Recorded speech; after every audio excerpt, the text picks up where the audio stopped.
The Letter from Mohaun Los by Clark Ashton Smith. Some who read this narrative will no doubt remember the disappearance of the eccentric millionaire Domitian Malgraf and his Chinese servant Li Wang, which provided the newspapers of 1940 with flamboyant headlines and many columns of rumor and speculation. Reams were written concerning the case, but stripped of all the reportorial embellishments, it can hardly have been said to constitute a story. There were no verifiable motives, nor explanatory circumstances, no clues nor traces of any kind. The two men had passed from all mundane knowledge between 1 hour and the next, as if they had evaporated like some of the queer, volatile chemicals with which Malgraf had been experimenting in his private laboratory. No one knew the use of these chemicals, and no one knew what happened to Malgraf and Li Wang. Few perhaps will consider that any reliable solution of these problems is now afforded through the publication of the manuscript received by Sylvia Talbot a year ago in the fall of 1941. Miss Talbot had formerly been affianced to Malgraf, but had broken off the engagement 3 years prior to his disappearance. She had been fond of him, but his dreamy disposition and impractical leanings had formed a decided barrier from her viewpoint. The youth had seemed to take his dismissal lightly, and had afterward plunged into scientific researches whose nature and object he had confided to no one. But neither then nor at any other time had he shown the least inclination to supplement by his own efforts the huge fortune inherited from his father. Regarding his vanishment, Miss Talbot was as much in the dark as everyone else. After the breaking off of the engagement, she had continued to hear from him at intervals, but his letters had grown more and more infrequent through his absorption in unnamed studies and labors. She was both surprised and shocked by the news of his disappearance. A worldwide search was made by his lawyers and relations, but without result. Then, in the late summer of 1941, a strange vessel containing the aforesaid manuscript was found floating in the Banda Sea, between Celebes and the Spice Islands, by a Dutch pearler. The vessel was a sphere of some unknown crystalline substance with flattened ends. It was 18 inches in diameter and possessed an interior mechanism of miniature dynamos and induction coils, all of the same clear material, together with an apparatus resembling an hourglass, which was half filled with a grey powder. The outer surface was studded with several tiny knobs. In the very center, in a small cylindrical compartment, was a thick roll of greenish-yellow paper on which the name and address of Miss Sylvia Talbot were plainly legible through the various layers of the sphere. The writing had been done with some sort of brush, or an extremely heavy pen, in pigment of a rare shade of purple. 2 months later, the thing reached Miss Talbot, who was startled and amazed when she recognized the writing as that of Domitian Malgraf. After many vain experiments, by manipulating certain of the exterior knobs, the vessel was opened, and it came apart in 2 hemispheric sections.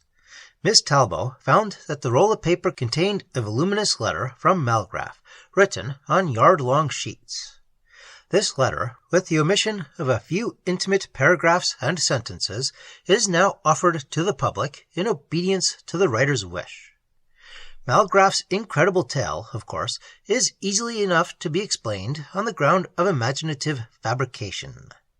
Such, in the opinion of those who knew him, would be far from incompatible with his character. In his own whimsical and fantastic way, he is said to have been something of a joker. A new search has now been instituted on the supposition that he may be living somewhere in the Orient, and all the isles adjacent to the Banda Sea will be carefully examined.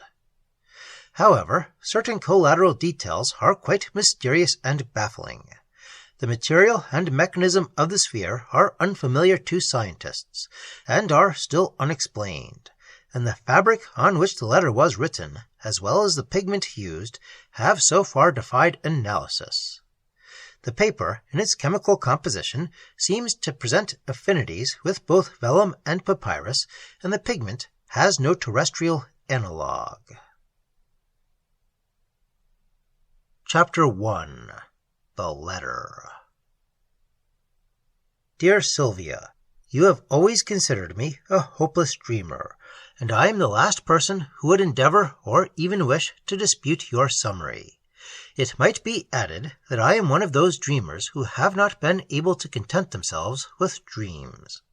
Such persons, as a rule, are unfortunate and unhappy, since few of them are capable of realizing or even approximating their visionary conceptions.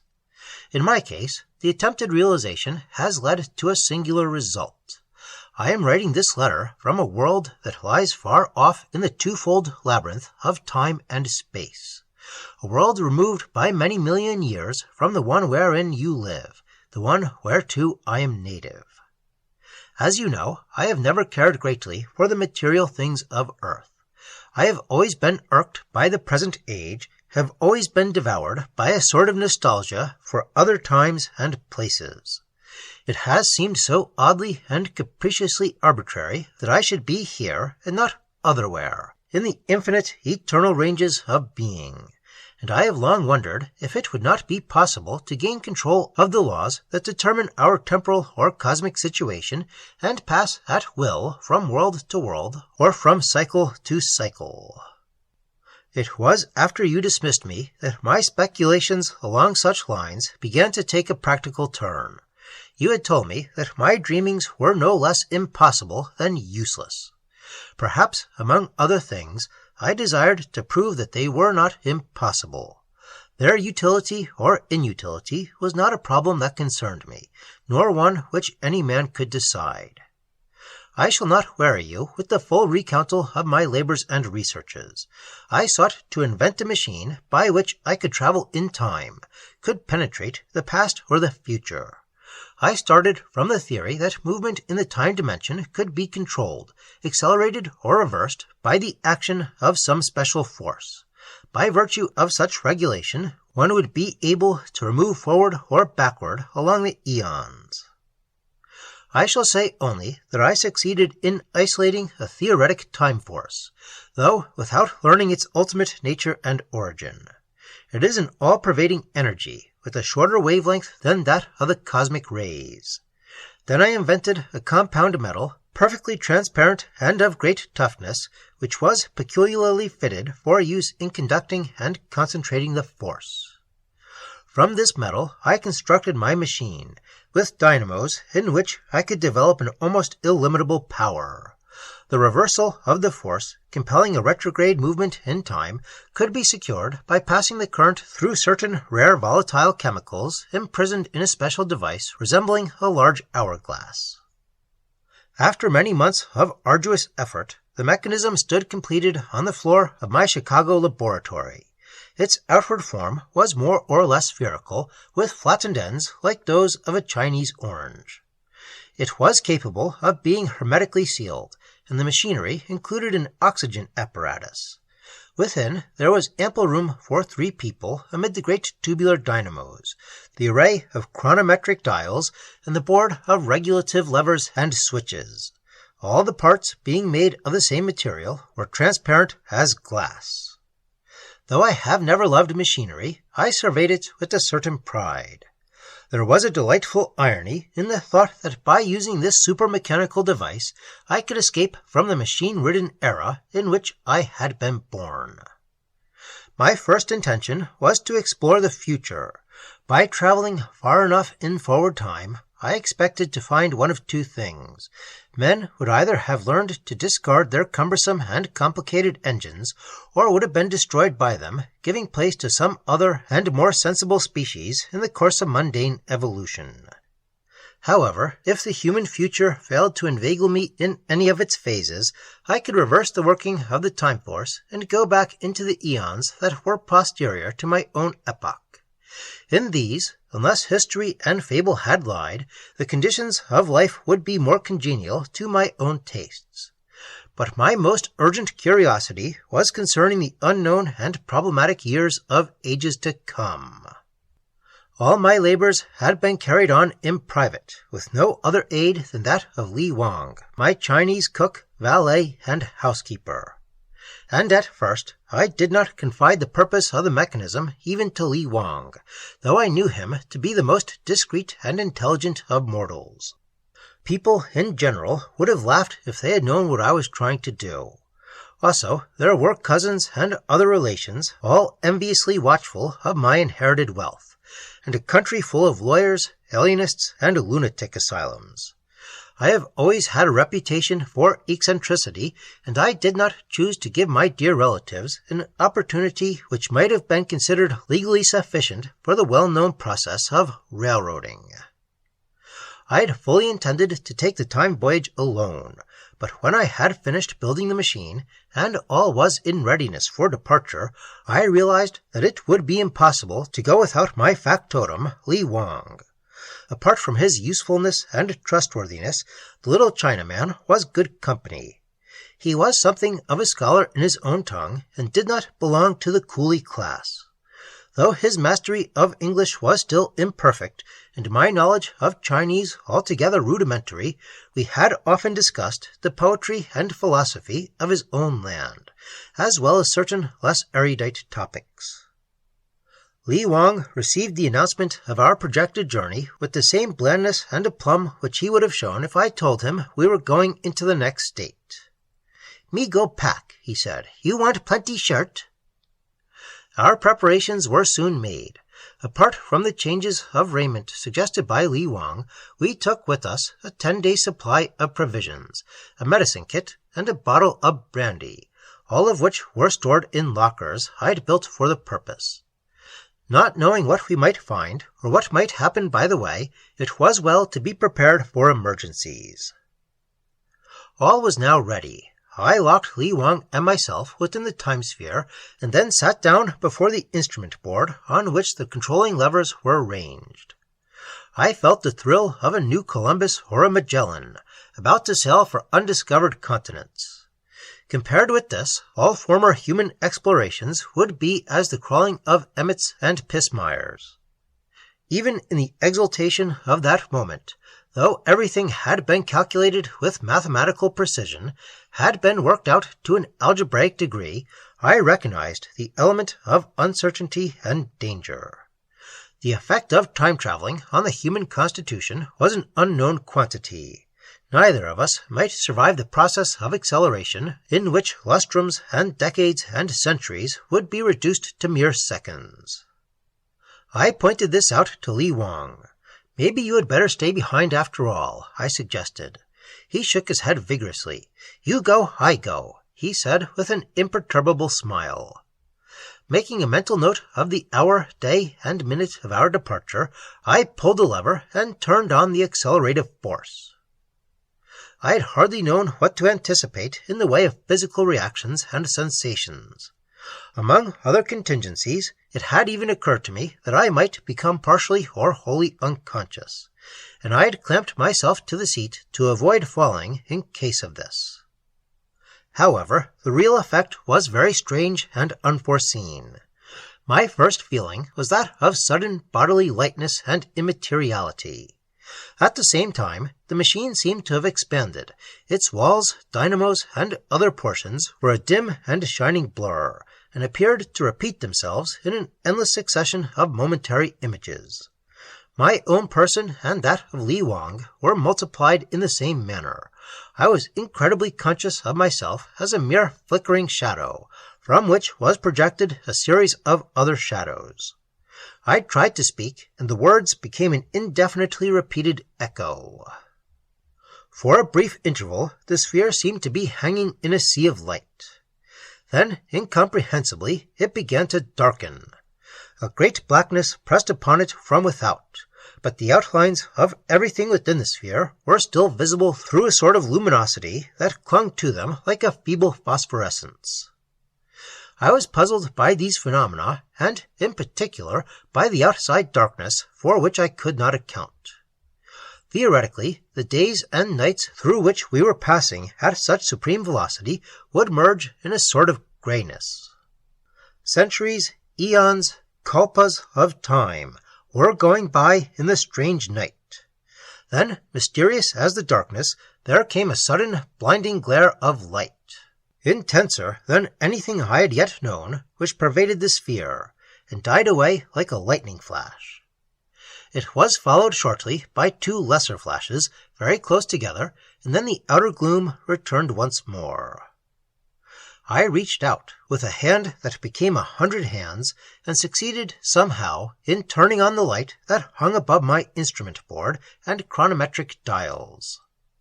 One of these dials was designed to register my forward motion in time. It was hard to distinguish the real hands and figures in the ghostly blur by which they were surrounded. But somehow, after much poring, I found that I had gone onward into the future for no less than 20,000 years. Surely this would be enough, at least for the initial stage of my flight. I groped for the levers and turned off the accelerative power. Instantly, my visual sensations became those of a normal 3-dimensional being in normal time and space. But the feeling of lightness and immateriality still persisted. It seemed to me that I should have floated in mid-air like a feather if it had not been for the metal clamps that held me to the seat. I heard the voice of Li Wang, whom I had practically forgotten for the moment. The voice came from above. Startled, I saw that the Chinese, with his wide sleeves, flapping ludicrously, had floated upward and was bobbing about in the air, trying vainly to recover his equilibrium and re-establish his feet on the floor. "Me fly, all same seagull," he tittered, seeming to be amused rather than frightened by his novel predicament. What on earth had happened? Was the force of gravity non-existent in this future world? I peered out through the glassy walls, trying to determine the geographical features of the terrain in which we had landed. It must be night, I thought, for all was darkness, shot with a million cold and piercing stars. But why were the stars all around us, as well as above? Even if we were on a mountain top, we should be surrounded by the vague masses of remote nocturnal horizons. But there were no horizons anywhere, only the swarming lights of irrecognizable constellations. With growing bewilderment, I looked down at the crystalline floor, and beneath me, as in some awful gulf, there swam the icy fires of unknown galaxies. I saw with a terrific mental shock that we were suspended in mid-space. My first thought was that the Earth and the solar system had been annihilated. Somewhere during the past 20,000 years, there had been a cosmic cataclysm, and Li Wang and myself, moving at inconceivable speed in the abstract time dimension, had somehow managed to escape it. Chapter 2. A Bizarre World. Then, like a thunderclap, there came the realization of the truth. The sphere had moved only in time, but in the interim, the Earth and the Sun had been traveling away from us in space, even as all stellar and planetary bodies are said to travel. I had never dreamt of such a contingency in all my calculations, thinking that the laws of gravitation would keep us automatically in the same position relative to the Earth itself at which we had started. But evidently, these laws were non-effective in the ultraspatial dimension known as time. We had stood still in regard to ordinary space, and were now separated from the Earth by 20,000 years of cosmic drift. Considered as a time machine, my invention was a pretty fair vehicle for interstellar transit. To say that I was dumbfounded would only prove the inadequacy of human words. The feeling that surged upon me was the most utter and abominable panic that I had ever experienced. The sensations of an explorer lost without a compass amid the eternal, unhorizoned ice of some Arctic desert would have been mild and infantile in comparison. Never before had I understood the true awfulness of intersidereal depth and distance, of the gulf wherein there is neither limitation nor direction. I seemed to whirl like a lost mote on the winds of immeasurable chaos, in a vertigo of the spirit as well as of the body. I reached out for the lever that would reverse the time energy and send the sphere backward to its starting point. Then, in the midst of all my panic, of all my violent fear and topsy-turvy confusion, I felt a reluctance to return. Even in the bleak abyss that yawns unabridgeable between the stars, I was not allured by the thought of the stale commonplace world I'd left. I began to recover something of stability, of mental equipoise. I remembered the bright flashes that had puzzled me. These, I now realized, had marked the passage of an alien sun and planetary system, coinciding in its orbit with the former position of the Earth in space. If I went on in abstract time, other bodies would doubtless occupy the same position in the everlasting drift of the universe. By slowing the movement of the sphere, it might be feasible to land on one of them. To you, no doubt, the sheer folly and madness of such a project will be more than obvious. Indeed, I must have been a little mad, from the physical and psychic strain of my unparalleled experience. Otherwise, the difficulties of the landing which I so coolly proposed to myself, not to mention the dangers, would have been glaringly manifest. I resumed the time flight at a speed reduced by half. This, I calculated, would enable me to sight the next approaching orb in time to prepare for landing. The darkness about us was unbroken for an interval of many ages. It seemed to me that eternity itself had gone by in the rayless void, ere a brilliant glare of light betokened a nearing sun. It passed us very close, filling half the heavens for an instant. Apparently there were no planets, or at least none that came within sight. Steadily we went on in time, till I ceased to watch the dial with its blurred and multiplied ciphers. I lived only in a dream of unreal and spectral duration. But somehow, after a while, I knew that more than 1,000,000 years had been traveled by the sphere. Then suddenly another solar orb swam up before us. We must have passed through it, for the sphere was briefly surrounded by an incandescent flame that seemed as if it would annihilate us with its intolerable flare. Then we were out of it, were suspended in black space, and a smaller, gleaming body was hurtling towards us. This, I knew, would be a planet. I slowed the sphere to a rate of speed that would permit me to examine it. The thing loomed upon us, it whirled beneath us in a riot of massed images. I thought that I could distinguish seas and continents, isles and mountains. It rose still nearer and appeared to surround us with swirling forms that were suggestive of enormous vegetable growths. My hand was poised in readiness on the lever that would terminate our flight. As we swung dizzily amid the swirling forest, I brought the machine to a full stop, no doubt risking an instant destruction. I heard a violent crash, and the vessel rocked and reeled deliriously. Then it seemed to right itself and stood still. It was lurching half to one side, and I had nearly been wrenched from my seat, while Li Wang was sprawling in an undignified position on the floor. But nevertheless, we had landed. Still giddy and trying to regain my equilibrium, I peered through the crystalline walls on a weird and exuberant tangle of bewildering plant forms. The time machine was lodged between the swollen, liver-colored bowls of certain of these plants, and was hanging 4 or 5 feet in air above a pink and marshy soil from which protruded like sinister horns the brownish-purple tips of unknown growths.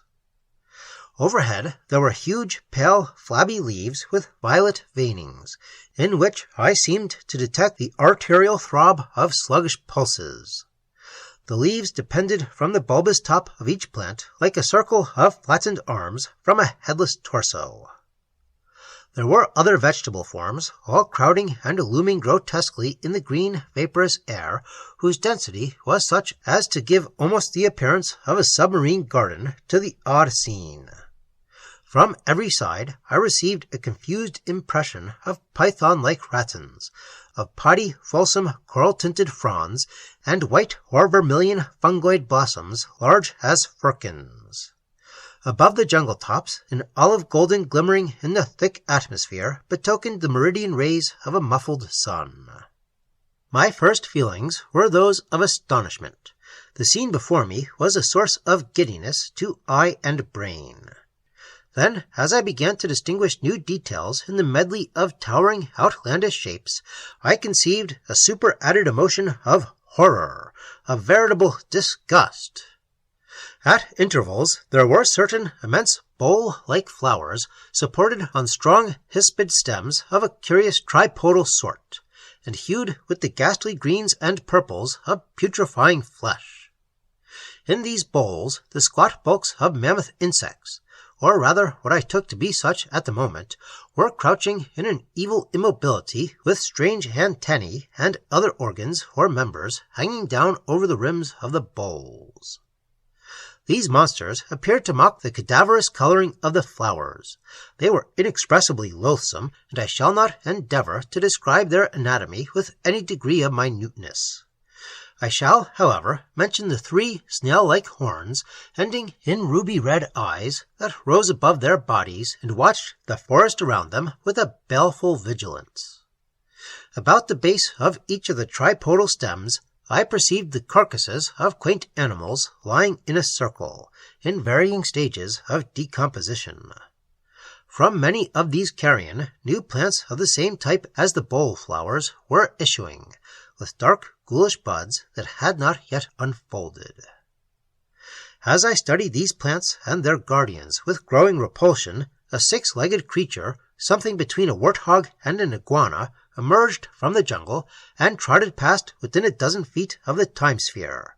It approached one of the bowl-shaped blossoms and sniffed at the hairy triple stem with a thin ant-eater snout. Then, to my horror, the squatting form in the bowl sprang forth with lightning rapidity and landed on the spine of the hapless animal. I saw the flash of a knife-like sting that was buried in the grotesque body. The victim struggled feebly and then lay supine, while its assailant proceeded to make use of an organ that resembled the ovipositor of the ichneumon fly. All this was highly revolting, and even more repulsive was my discovery that the insect form was actually a part of the flower in which it had been reposing. It hung by a long, pallid, snaky rope like a sort of umbilical cord from the center of the tilted bowl, and after the hideous thing had finished with its victim, the cord began to shorten, drawing the monster back into its lurking place. There it squatted as before, watching for fresh prey with its ruby eyes. It was damnably obvious that the plant belonged to a semifaunal genus and was wont to deposit its seeds, or eggs, in animal bodies. I turned to Li Wang, who was surveying the scene with manifest disapprobation in his almond eyes. "Me no like this." He shook his head gravely as he spoke. "Can't say that I care much for it either," I returned. "Considered as a landing place, this particular planet leaves a good deal to be desired. I fear we'll have to go on for a few more million or trillion years and try our luck elsewhere." I peered out once more, wondering if the other plant types around us were all possessed of some disagreeable and aggressive character or ability, like the bowl flowers. I was not reassured when I noticed that some of the serpentine ratans were swaying sluggishly toward the time-sphere, and that one of them had already reached it and was creeping along the wall with tiny tendrils that ended in suction cups. Then, from amid the curling vapors and crowding growths, a bizarre being appeared and ran toward the time machine, barely avoiding one of the cord-suspended monsters as it launched itself from a tall blossom. The thing fell short of its intended prey by a mere inch or two, and swung horribly in midair like a goblin pendulum before it was retracted by the long, elastic cord. The aforesaid being was about the height of an average man. He was bipedal, but exhibited 4 arms, 2 of which issued from either side of his elongated, pillar-like neck, and the other 2 from positions halfway down on his wasp-waisted thorax. His facial features were of elfin delicacy, and a high, fluted comb of ivory rose from his broad and hairless crown. His nose, or what appeared to be such, was equipped with mobile feelers that hung down beside his tiny puckered mouth like oriental mustaches, and his round, discoid ears were furnished with fluttering, streamer-like diaphanous membranes, thin as strips of parchment, on which were curious hieroglyphic markings. His small, sapphire-brilliant eyes were set far apart beneath ebon semicircles that seemed to have been drawn with pigment on his pearly skin. A short cape of some flossy vermilion fabric served to cover his upper body, but apart from this, there was nothing that one could distinguish as artificial raiment.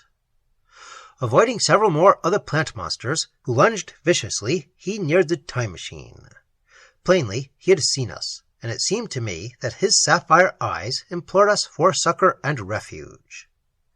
I pressed a button which served to unlock and open the door of the sphere. As the door swung outward, Li Wang and I were assailed by numerous unearthly smells, many of which were far from pleasant. We breathed the surge of an air that was heavy with oxygen and was also laden with the vapors of unfamiliar chemical elements. With a long, flying leap, the strange entity sprang in air and gained the crystal sill of the open machine. I caught the flexible three-fingered hands of his lower arms and drew him to safety. Then I closed the door just as one of the cord-hung monsters hurtled against it, breaking its keen, steely-looking sting and staining the clear metal with a rill of amber-yellow venom. "Welcome, stranger," I said. Our guest was breathing heavily, and his facial feelers trembled and swayed with the palpitation of his fine, membranous nostrils.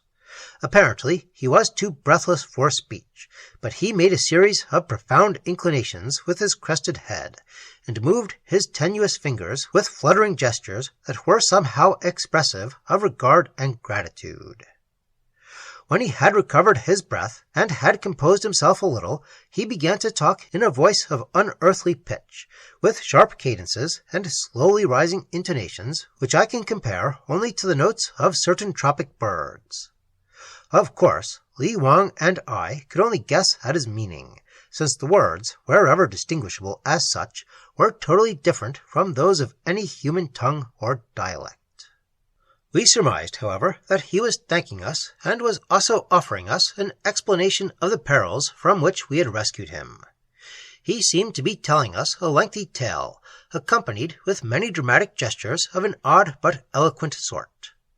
From certain of these, we gathered that his presence in that evil jungle was involuntary, that he had been abandoned there by enemies in the hope that he would never escape from the wilderness of monstrous plants. By signs, he told us that the jungle was of enormous extent, and was filled with growths that were even more dreadful than the bull-flowers. Afterward, when we had learned to understand the language of this quaint being, we found that our surmises had been correct, but the narrative, in its entirety, was even stranger and more fantastical than we had imagined. As I listened to our guest and watched the swiftly weaving movements of his four hands, I became aware that a shadow had fallen upon us, intercepting the green, watery light of the blurred heavens.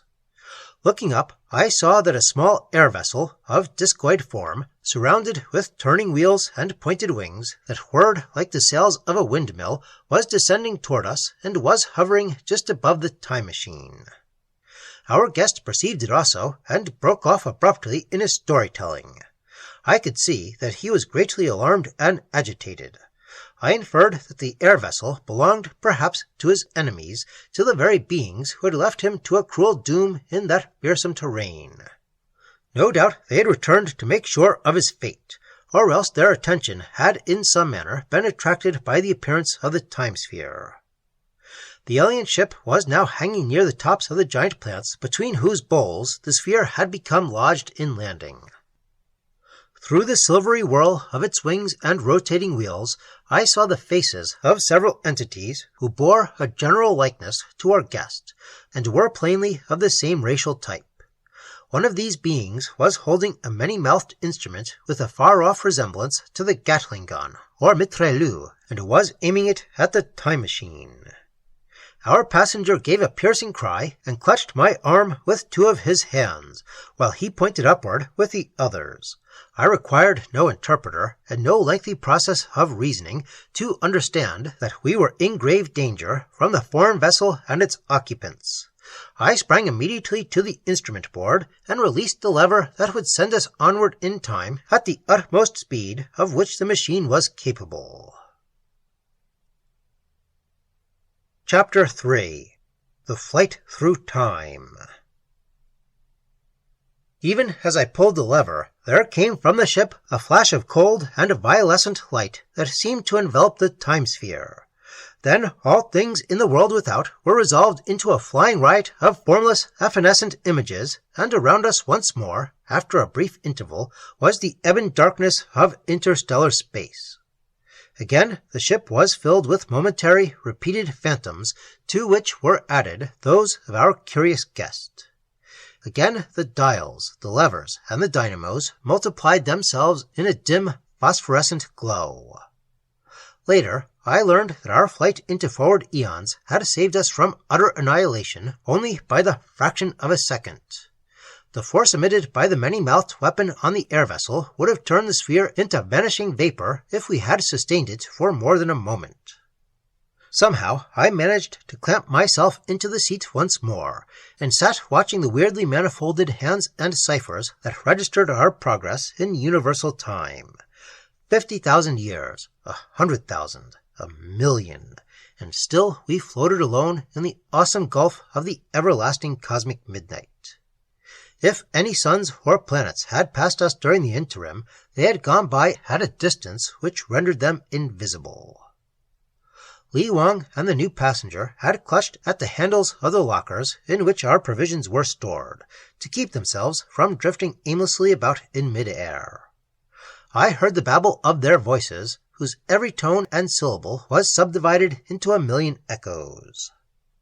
A peculiar faintness came upon me, and a dreamlike sense of the unreal and irrational attached itself to all my impressions and ideas. I seemed to have gone beyond all that was conceivable or comprehensible, to have overpassed the very boundaries of creation. The black chaos in which I wandered was infinitely lost from all direction and orientation, was beyond life itself or the memory of life, and my consciousness seemed to flicker and drown in the dark multitude of an incommensurable void. Still we went on along the ages. On the far-off receding Earth, as well as on other planets, whole civilizations had evolved and elapsed and been forgotten, and many historical epochs and geological eras had gone by. Moons and worlds and even great suns had been destroyed. Traveling down their eternal orbits, the very constellations had all shifted their stances amid the infinite. These were inconceivable thoughts, and my brain was overwhelmed by the mere effort to visualize and comprehend their awfulness. Strangest of all was the thought that the world I had known was lost not only in sidereal immensity, but in the rayless night of a remote antiquity. With more than the longing of a derelict sailor adrift on chartless seas, I desired to feel underfoot once more the stable soil of terra firma, no matter where or what. We had already made one landing in the dizzy labyrinth of time and space, and somewhere, somehow, among the eons through which we were passing, another cosmic body might offer itself, intersecting in its spatial path our own position in abstract time. Again, as before our initial landing, I slowed our progress to a rate that would allow inspection of any sun or world we might happen to approach. There was a long, dreary interval of waiting, in which it seemed that the whole universe, with all its systems and galaxies, must have gone by us and left us hanging alone in the void that lies beyond organized matter.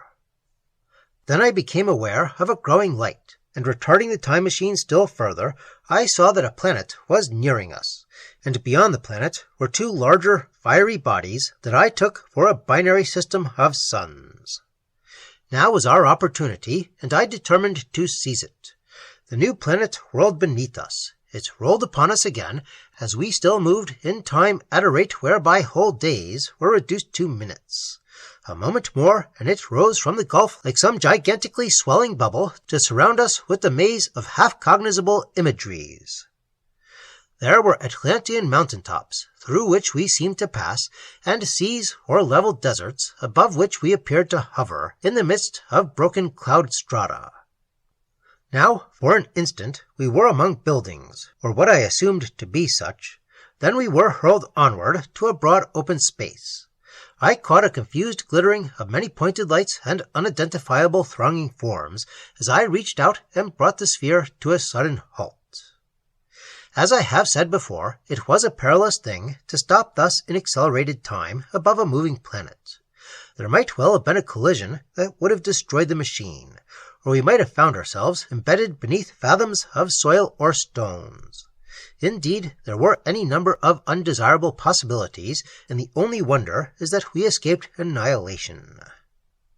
As it was, we must have come to a halt in mid-air, perhaps 15 or 20 feet above the ground. Of course, we were seized immediately by the gravitational influence of the new world. Even as my sense impressions cleared with the cessation of the time flight, we fell with a terrible ear-splitting crash, and the sphere almost seemed to rebound and then rolled over, careening on its side. I was torn from my seat by the shock of impact, and Li Wang and our passenger were hurled to the floor beside me. The stranger and myself, though sorely bruised and shaken, contrived to retain consciousness, but I saw that Li Wang had been stunned by the fall. Giddily, with swaying limbs and reeling senses, I tried to stand up, and somehow succeeded. My first thought was for Li Wang, who was lying inert against the tilted dynamos. A hasty examination showed me that he was uninjured. My second thought was for the time machine, whose tough metal revealed no visible damage. Then, inevitably, the world into which we had fallen in a manner so precipitate was forced upon my attention. We had come down in the very center of what appeared to be an active battlefield. All around us was a formidable array of chariot-like vehicles, high-wheeled and high-bodied, drawn by quaint monsters that recalled the dragons of heraldry, and driven by beings of an unearthly kind who were little more than pygmies. There were many foot soldiers, too, and all were armed with weapons such as have never been used in human history. There were spears that ended in curving saw-toothed blades, and swords whose hilts were in the middle, and spiked balls at the end of long leathern thongs, which were hurled at the enemy and then drawn back by their owners. Also, each of the chariots was fitted with a catapult, from which similar balls were flung. The users of these weapons had paused in the midst of what was plainly a ferocious battle, and all were staring at the time machine. Some, I saw, had been crushed beneath the heavy sphere as it plunged among them. Others had drawn back and were eyeing us doubtfully. Even as I surveyed this singular scene, with bewilderment that permitted no more than a partial cognizance of its baffling details, I saw that the interrupted combat was being resumed. The monster-drawn chariots swayed back and forth, and the air was thick with flying missiles, some of which hurtled against the walls of the sphere. It seemed, perhaps, that our presence was having an effect on the morale of these fantastic warriors. Many of those who were nearest to the sphere began to retreat, while others pressed forward, and I was able for the first time to distinguish the members of the two factions who obviously belonged to different races. Those of one faction, who were all foot soldiers armed with spears and swords, were seemingly a rude barbaric type. They outnumbered the others greatly. Their fearsome, uncouth features were like graven masks of fury and malignity, and they fought with a savage desperation. Their opponents, who comprised all the chariot drivers, as well as a smaller body of foot soldiers, were more delicate and civilized in appearance, with slighter limbs and anatomies. They made a skillful use of their catapults, and the tide of battle seemed to be turning in their favor. When I perceived that all those who had been struck down by the time machine belonged to the more barbarous type, I inferred that possibly our apparition had been construed as favorable to one faction and inimical to the other. The catapult users were gaining courage, and the spear and sword bearers were becoming visibly demoralized. The combat turned to an ever-growing rout.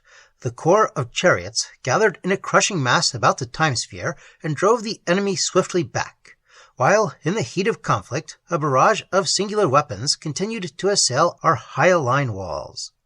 Ferocious-looking as they were, the dragons seemed to take no active part in the struggle, and were plainly mere beasts of draught or burden. but the slaughter was terrific, and crushed or trodden bodies were lying everywhere.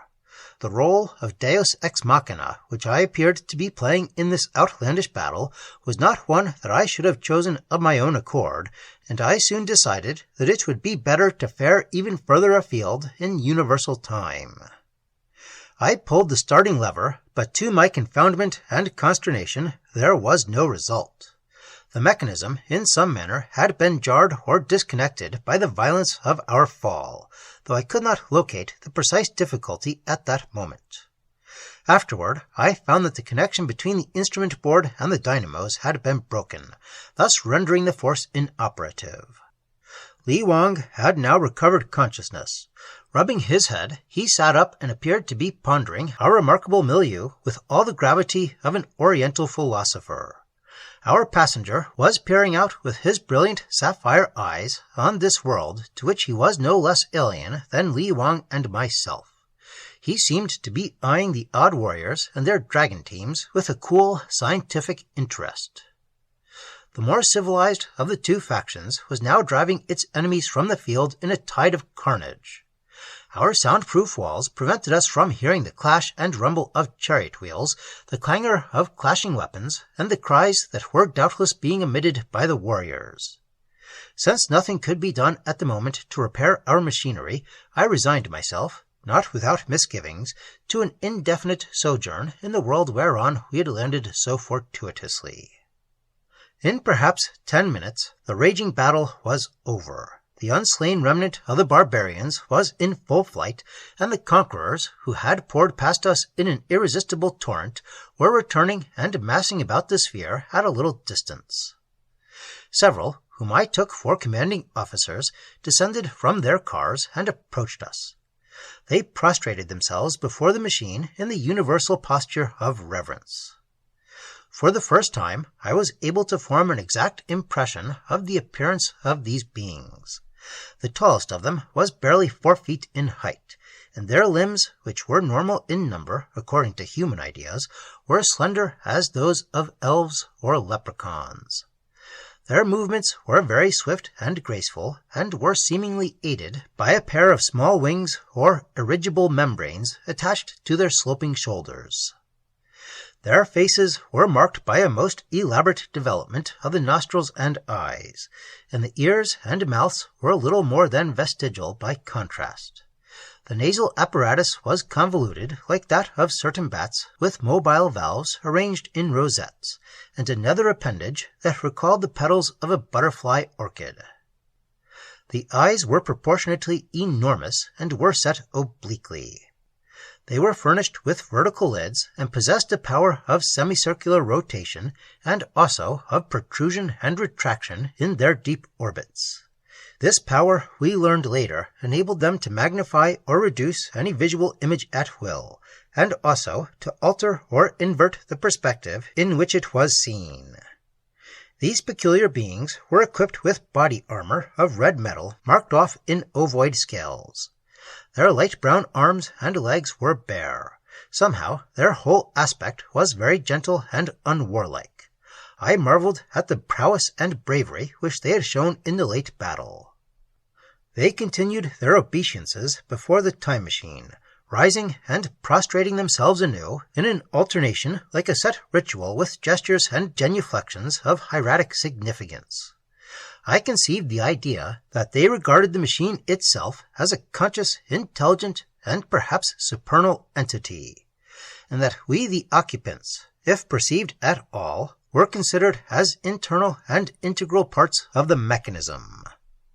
Li Wang and I began to debate the advisability of opening the doors and revealing ourselves to these fantastic devotees. Unluckily, I had neglected to provide the sphere with any device for determining the chemical composition of other-world atmospheres, and I was not sure that the outside air would prove wholly suitable for human respiration. It was this consideration, rather than any actual fear of the mild, quaint warriors, that caused me to hesitate. I decided to defer our epiphany, and I was about to resume my examination of the deranged machinery when I noticed an ebullition in the massed ranks of soldiers that were drawn up around us at some little distance. The ranks parted with a swift, flowing motion, leaving a wide lane through which presently a remarkable vehicle had advanced. The vehicle was a sort of open platform mounted on numerous low squat wheels, and drawn by a dozen of the dragon creatures arranged in teams of 4. The platform was rectangular, and the small caster-like wheels served to elevate it little more than a foot above the ground. I could not determine its material, which was copperish in color, and suggested a heavy metallic stone rather than a pure smelted metal. It was without furnishings or superstructure, aside from a low breastwork at the front, behind which 3 drivers stood, each holding the separate reins of a tandem of monsters. At the rear, a strange outward curving arm or crane of some black lustrous material ending in a thick disc rose high in the air. One of the elfin people stood beside this crane. With exquisite and admirable skill, the drivers brought their unwieldy conveyance forward in a sweeping arc through the empty space between the time vessel and the surrounding army. The devotees of the sphere, who must have been commanding officers, retired to one side, and the monster-hauled vehicle, passing us closely, was adroitly maneuvered and drawn about till it came to a halt with its rear end opposite the sphere, and the black arm inclining above our very heads with its heavy horizontal disc. The being who stood beside the curving arm began to manipulate an oddly shaped and immovable projection, which must have been a sort of lever or control, in its stark surface.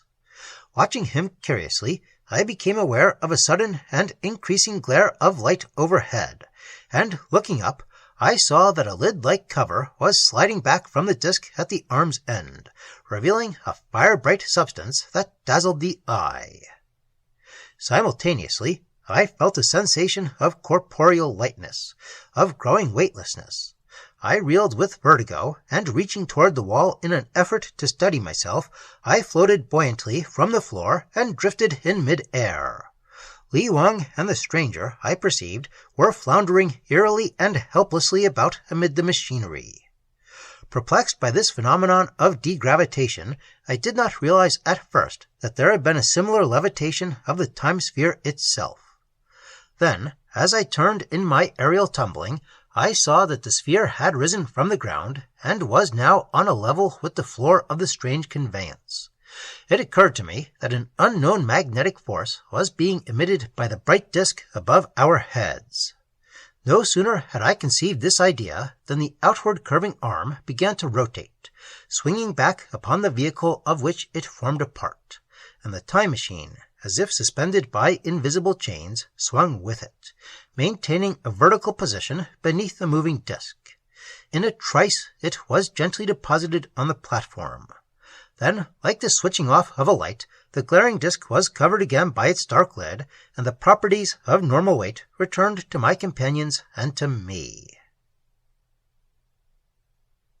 Chapter 4. The Great Battle. The whole process of loading the sphere upon the platform had been accomplished with remarkable celerity and efficiency. As soon as it was completed, the 3 drivers, in perfect concert, reined their animals about in a long semicircle, and started off on the route by which they had come. Moving at considerable speed, we rolled easily along the wide lane that had been opened through the quaint army. The chariots and foot soldiers closed behind us as we went, and, looking back, I saw them wheel about and reform, with the chariots in the van. Passing through the outermost ranks, we took the lead, and the whole army followed us in martial order across a low plain. I was struck by the seeming discrepancy between the preterhuman control of gravitation possessed by this curious people and their somewhat primitive modes of warfare and conveyance. Judging them, as I did, by terrestrial standards, I could not reconcile these things, and the true explanation was too bizarre and fantastic for me to have imagined it beforehand. We proceeded toward our unknown destination, with the dragons trotting at a leisurely pace that covered more ground than one would have expected. I began to observe the surrounding milieu and to take note of much that had escaped me heretofore. The plain I saw was treeless, with low hummocks and intervals of winding mounds, and was wholly covered with a short lichenous growth that formed a kind of yellow-green turf. One of the two suns was hanging at meridian, and the other was either just rising or setting, for it hovered close to a far-off horizon of glaucous hills. The sky was tinted with deep green, and I saw that this color was due to the combined light of the suns, one of which was azure blue and the other verging on amber. After we had gone on for several miles and had passed a row of intervening hummocks, I beheld a strange city in the near distance, with low mushroom domes and peristyles of massive pillars that gleamed like rosy marble in the sunlight amid plots of orange and indigo and violet vegetation. This city proved to be our objective. It was thronged with people, among whom we passed on the dragon-drawn platform, borne like the trophies of a triumph. The buildings were roomy and well-spaced, and were characterized by deep porticos with swelling bulbous columns. We learned subsequently that the material used in their construction was a sort of petrified wood, belonging to a genus of giant prehistoric trees that had been quarried in enormous blocks. After passing through many streets, we neared, in what was apparently the center of the town, a huge circular edifice. It consisted of a single dome, upborne on rows of open, colossal pillars, with an entrance broad and high enough to admit with ease the vehicle on which the time-sphere was being carried.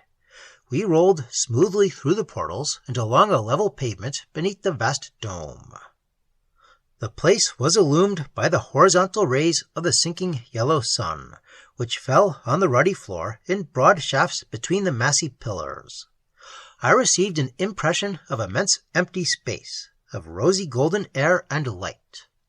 Then, in the center, as we went forward, I saw a sort of dais on which stood an extraordinary machine or contrivance of varicolored metals, towering alone like an idol in some pagan fane.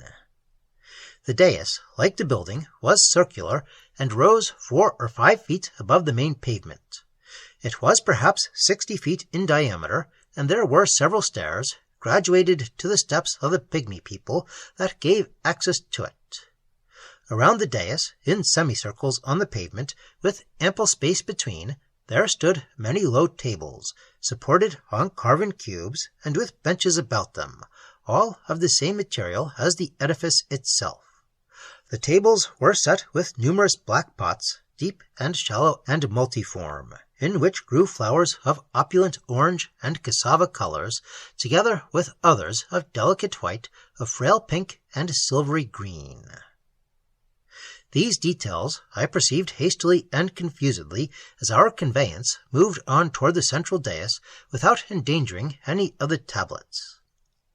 A sprinkling of people, who gave the impression of menials, were hurrying about the place, bringing new flower-pots, or rearranging certain of the ones that had already been disposed. Many of the elfin warriors, dismounting from their chariots, had followed us through the great portals. Now the vehicle had drawn up beside the dais. By the operation of the black arm with its magnetic disc, the time machine was lifted from the platform and deposited on the dais, not far from the tall contrivance of multicolored metals. Then, circling the dais, the vehicle withdrew with its dragon team and vanished through the open entrance. Whether the place was a temple or merely a public hall, I could not decide. It was like the phantasmagoria of some bewildering dream, and the mystery of it all was not solved when I noticed that hundreds of the fairy people were seating themselves at the flower-laden tables and were bending toward the blossoms with the regular contraction and expansion of their veluted nostrils, as if they were inhaling delicious perfumes. To complicate my bewilderment still further, I could distinguish nothing on any of the tables in the form of food, nourishment, or even drink, such as these heroic warriors might well be expected to require after an arduous battle. Dismissing temporarily the baffling enigma, I turned my attention to the peculiar mechanism which occupied the dais together with the time-sphere. Here, too, I found myself at a loss, for I could not even surmise its nature and purpose. I had never seen anything like it among the most ingenious, pernicious, and grotesque inventions of Terran mechanics.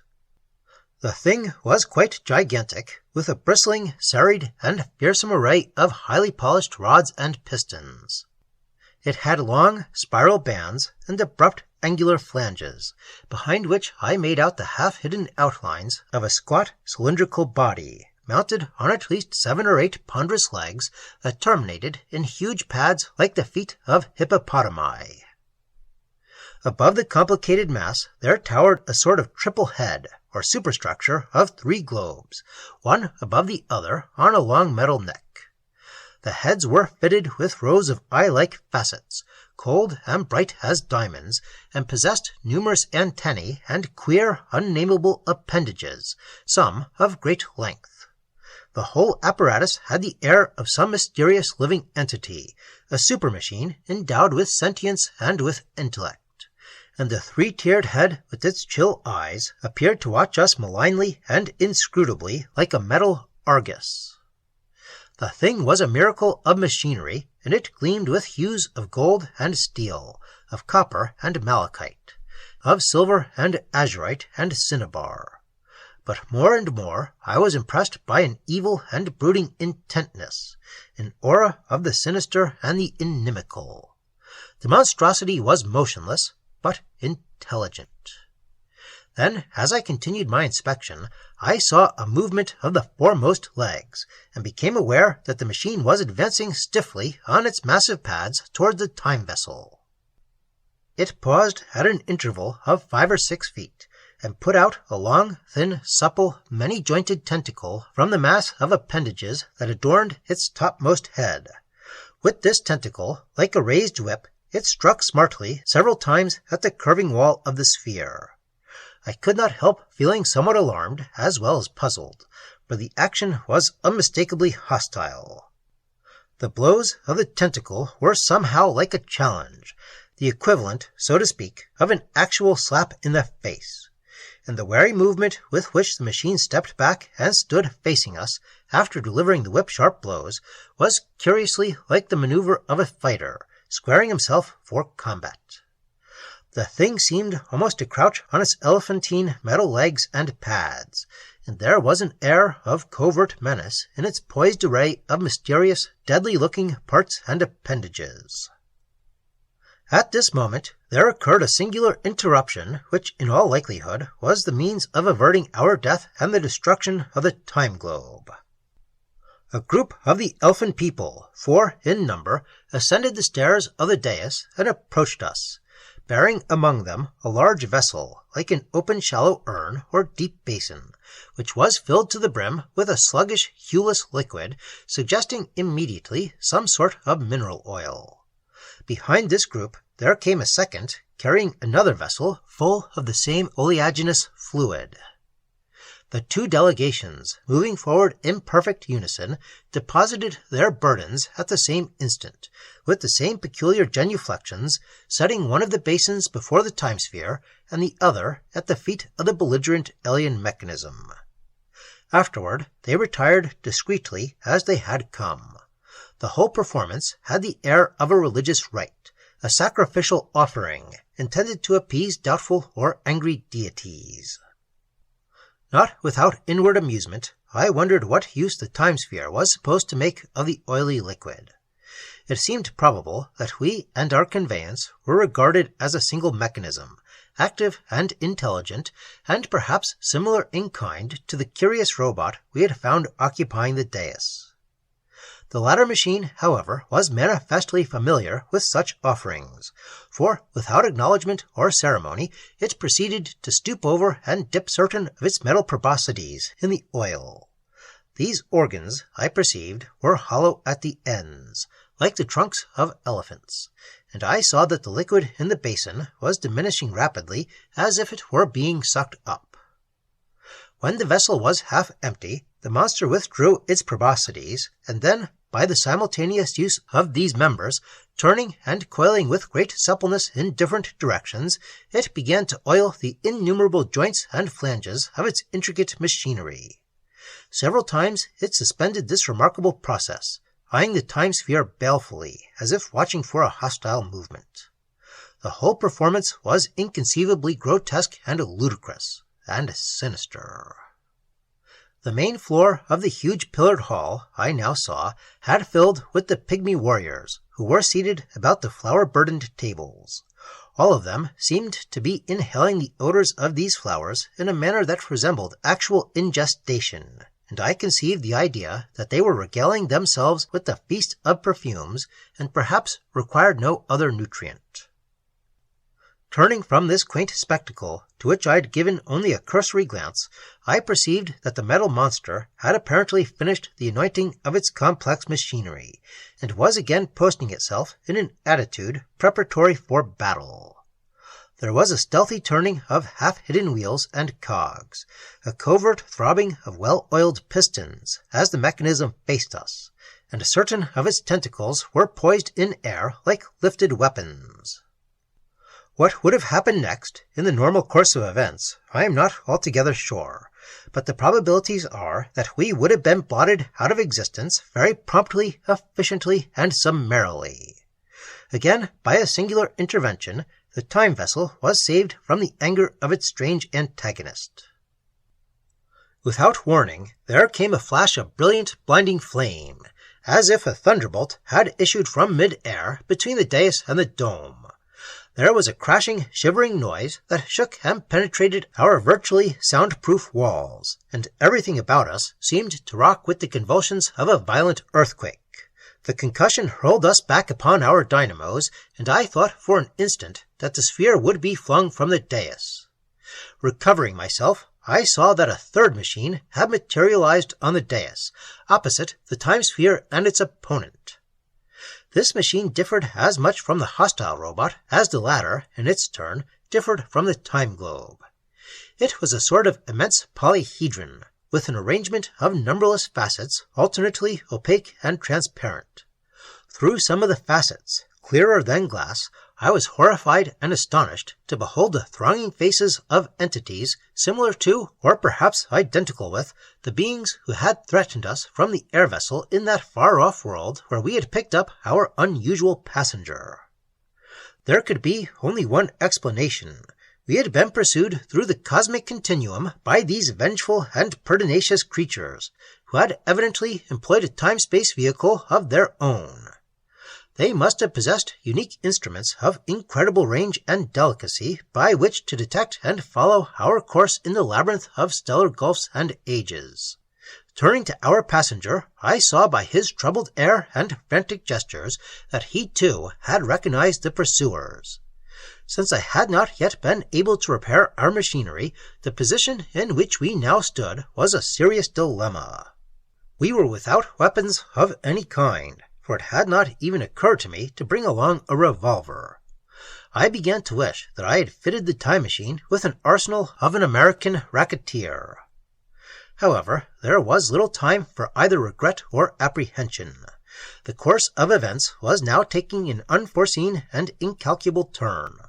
The formidable robot, diverted from its warlike designs upon us by the appearance of the newcomer, had immediately squared itself around to face the polyhedron, with its metal members raised in a flailing gesture of menace. The occupants of the polyhedron, on their part, seemed to disregard the robot. Several of the opaque facets began to slide back in the manner of ports, and revealed the yawning mouths of tubular weapons, all of which were leveled at the time sphere. It appeared that these people were intent only on destroying us, after having followed us with fantastical vindictiveness through many eons. The robot, it would seem, construed the opening of the ports as an act inimical to itself, or perhaps it did not wish to yield its legitimate prey, the time sphere, to another and foreign mechanism. At any rate, it bristled forward, winnowing the air with all its tentacles and proboscides, and tramping heavily on the dais with its myriad pads, till it stood within grappling distance of the polyhedron. Coils of grayish vapor were beginning to issue from the valves in its cylindrical body and pipe-like throat, and raising one of its hollow proboscides, it snorted forth a sudden jet of crimson flame. A briefly flaring tongue that struck an upper facet of the polyhedron causing it to melt and collapse inward like so much solder. The occupants of the alien time machine were now slewing their tube weapons around to face the robot. A violent fire leaped from one of the tubes, spreading like a fan, and severing cleanly an upraised tentacle of the monster. At this, the angry mechanism seemed to go mad, and hurled itself at the polyhedron like some enormous octopus of metal. Jets of scarlet fire were issuing from several of its trunk-shaped organs, and great ruinous rents appeared in the facets of the polyhedron beneath their incessant playing.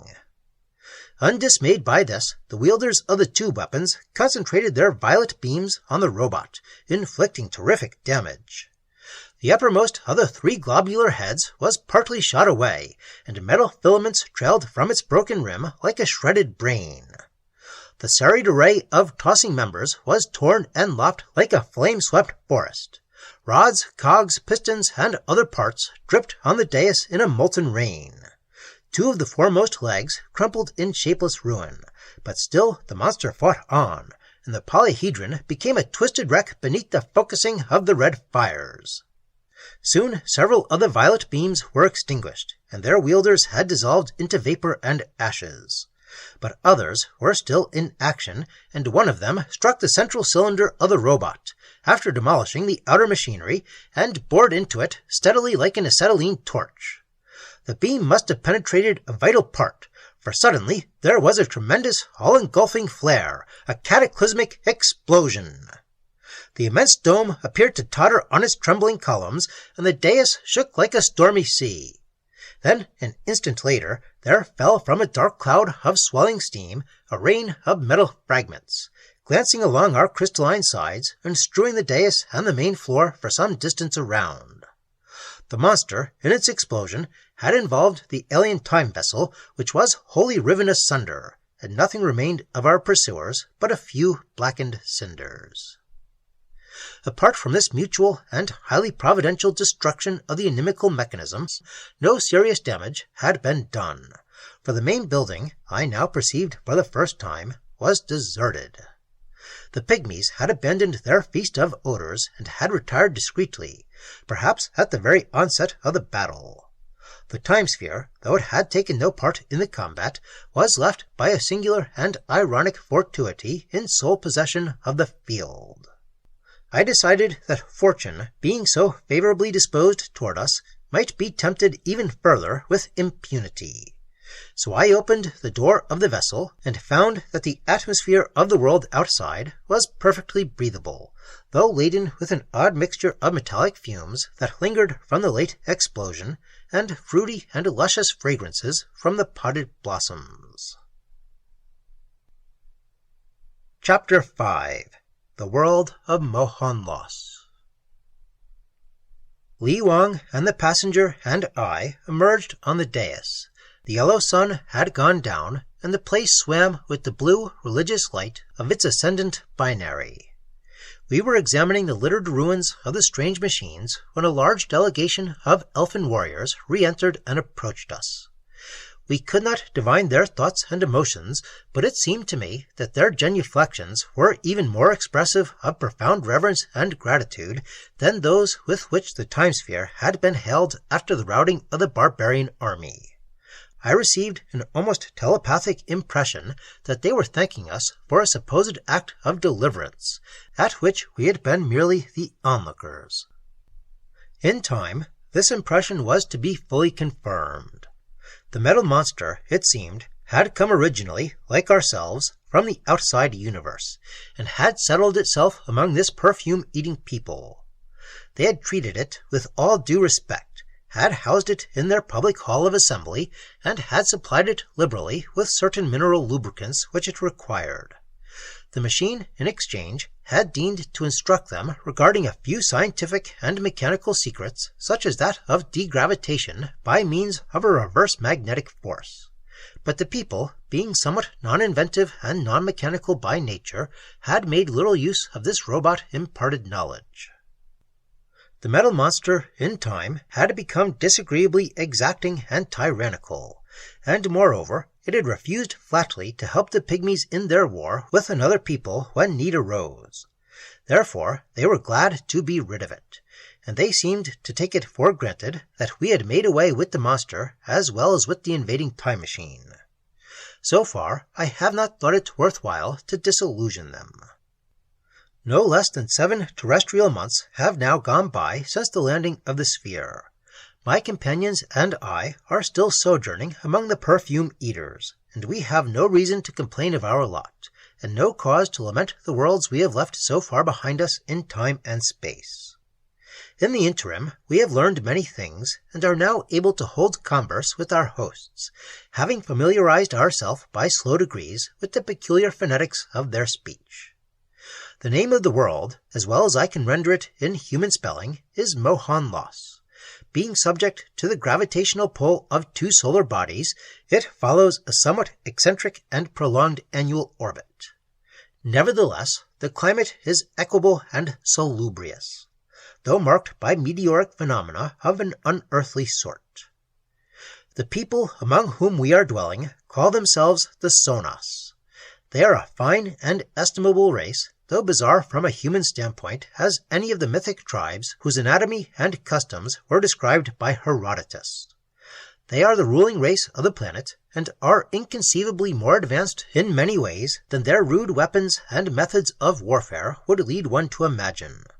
Astronomy and mathematics in particular have been developed by them to a degree that is far beyond the achievement of human savants. Their food consists of nothing grosser than perfumes, and at first it was not easy to convince them that we required a more material nourishment. However, once they grasped the idea, they supplied us abundantly with the meaty fruits in which Mohaun Los abounds, and they did not seem to be shocked or scandalized by our base appetites, even though fruits and other non-atomizable matters are eaten only by animals and the more aboriginal races of this world. The Sonas, indeed, have shown toward us at all times a spirit of urbane tolerance and laissez-faire. They are a peaceful race, and during their whole former history have had little need to acquire the martial arts. But the recent evolutionary development of a half-bestial tribe, the Golpas, who have now learned to organize themselves and to make weapons, and have become quite aggressive as a consequence, has compelled the Sonas to take the field in self-defense. The descent of the time machine, falling upon their enemies during a crucial battle, was a most fortunate happening. For these ignorant savages, the Golpas, regarded it as a manifestation of some divine or demoniac power in league with the Sonas, and were henceforward altogether broken and cowed. The Sonas, it seems, were prone even from the first to a more naturalistic supposition regarding the character and origin of the time sphere. Their long familiarity with the strange ultrastellar robot may have helped to disabuse them of any belief in the supernaturalism of mere machinery. I have had no difficulty in explaining to them the mechanism of our vessel and the voyage we have made along the eons. My efforts, however, to tell them something of my own world, of its peoples and customs, have so far met with polite incredulity or sheer incomprehension.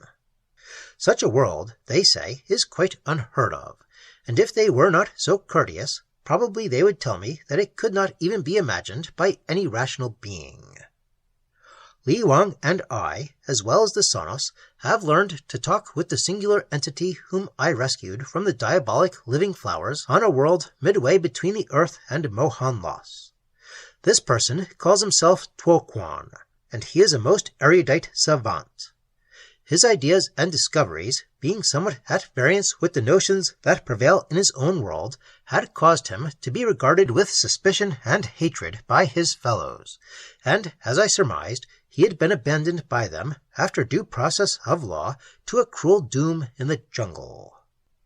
The time machine in which they had followed us to Mohaun Los was, he believed, the only vessel of the kind that had so far been invented by this people. Their zealous and fanatic devotion to legality and law enforcement would have led them to pursue us beyond the boundaries of the universal continuum. Fortunately, there was small likelihood that they would ever dispatch another time machine on our trail, for the lingering etheric vibrations that had enabled them to follow us, as dogs follow the scent of their quarry, would die out long before they could construct a duplicate of the unreturning polyhedron. With the aid of the Sonos, who have supplied me with the necessary metallic elements, I have repaired the broken connection in the time sphere. I have also made a miniature duplicate of the mechanism in which I am planning to enclose this letter and to send it backward through time, in the seemingly far-fetched and fantastic hope that it may somehow reach the Earth and be received by you. The astronomers of the Sonos have helped me to make the needful computations and adjustments, which, indeed, would be utterly beyond my own skill or the mathematical knowledge of any human being.